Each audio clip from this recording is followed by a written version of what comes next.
unajua watu wengi sana wanasapa because I am innocent but Amba na behave ni kama disrespect nikamdharau sijui nikamfanya aje and then online watu wanachukua hiyo story Obinna anakuanga hivi na wewe umejua Rapudo amejua yeye mwenyewe amejua Victor amejua Liza amejua what exactly was happening.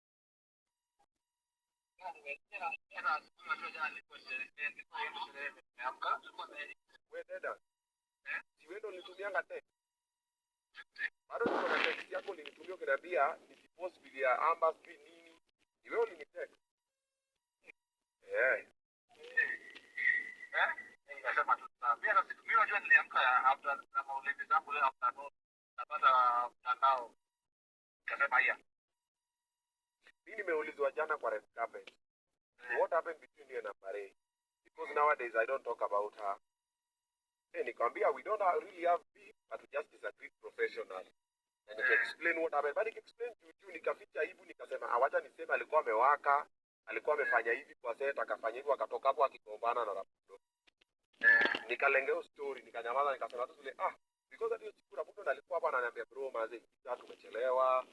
nini hata inalimleta mpaka hiyo time akileta noma Rapudo alikuwa anamuuliza babe why you be like this you just do the video like this the way you are being advised akakataa alitoka akatuacha paka hapo ndani Rapudo akaenda kwa gari mpaka Rapudo akamwambia bro let me go and handle this but it's okay all will be well I wish you well nini alafu akaishia then the following day mimi naomba nitumia text I never even responded to your text do you remember Niambia okay nilisema okay niko zile nasema okay nikanyamaza nikavaa direction niaje zile kwa zamba tumeshoot achana nazo sasa nikakwambia nikapass the message as a message because I was not there yep sasa mimi ningeuliza mimi kama dada mimi kama dada unajua kuna mwana anatumia accept kwa kitu na problem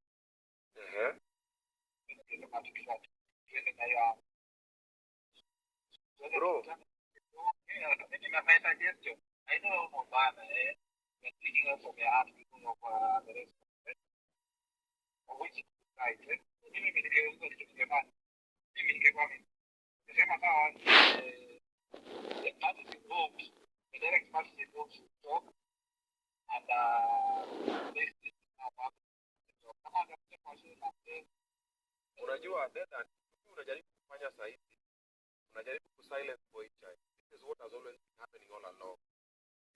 boy child kama ingekuwa that video is guilty hakuna msangesema acheze chini watu wangesema tu zile sawa kanyaga shingo hata ukiangalia comment hapo na Gossip Club whatever what was I stand with Amba nini huyo Obinna whatever nobody knows the true story but she and myself we know the true story then mimi nimekam nikasema wait a minute and I have received and I'm willing to share the video of that day then now mazecheza chini the is involved talk about what there's nothing to talk about hiyo yenye nimesema kwa video sina big number bro my point is accepting forgiving and forgetting bro hii kado ilitoka kitambo bro do you know how many songs zilikuwa nasikia kwa hit after cut very many and I never spoke about it sikuwa na beef now I don't have beef Rapudo I don't have beef with Amba no we don't even do the same thing I don't have issue why did you go for the birthday whatever and I said me I was not invited what happened between the two of you this and this and this the same way I was asked what happened and then I shared what happened and then now people now put it out of context you know and me bro me everything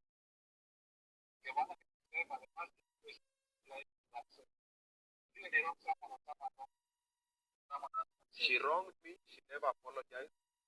okay she wronged all the victims walikuwa kwa set walikuwa wamepika mapema wafanyiwe makeup wanakaa mgoja she never apologized she wronged the director she never apologized she wronged the husband kama ali apologize but alimembarrass sasa na hiyo hakuna kitu kilifanyika sasa hizi sio nasema ati watu